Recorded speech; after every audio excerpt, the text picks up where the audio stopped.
So hi guys, welcome back again here in Siargao Island, Philippines. So naami karon sa church, sa simbahan no, kay syempre Domingo karon kinahanglan namo mo simba. So naami diri uban namong mga amigo. Yan, si Taluntoy, ang mga vloggers nato ng mga amigo diri no. Kuan sila kanang nagpractice pa mangud sila god pero okay lang na. So wala in founder, leader, ako na siya. So guys, naami karon diri sa simbahan. Kanang inyong nakita mo ng simbahan namo diri sa General Luna. So samtang nagasimba kami dinhi ma-feel good nimo ang presensya sa Dios samtang nagasimba kita diri ano. So samtang nagsimba kami guys, nagvideo-video lamang ko ba kay para na ako'y ka-representar sa akong vlog kay mag-post ko karon pong adlaw. So mao ni sila guys. Ang kadaghanon sa manimbahay diri sa Life Church General Luna.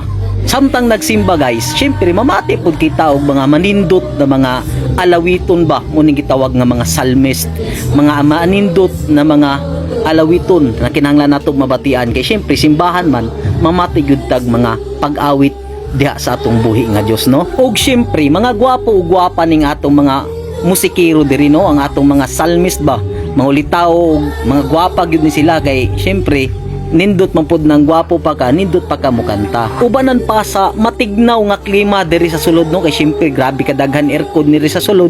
Syempre tignawon gyud ta diri samtang maminaw ta sa tignaw pod nilang mga tingog. Pag humana tog paminaw sa mga anindot na mga alawiton, natural mamati ta og pulong sa Dios. Ug walay laing pinakagwapo nga speaker nga kanunay na akong makita diri nga church nga magwali, si Pastor John Ispil. Dako na nasimbahan, nindot na nasimbahan, aircon pa nasimbahan, ihatod pa ka pauli.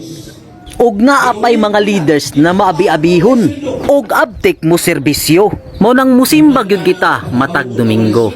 This is Ron's Melods Vlog, so please follow, comment, share. God bless.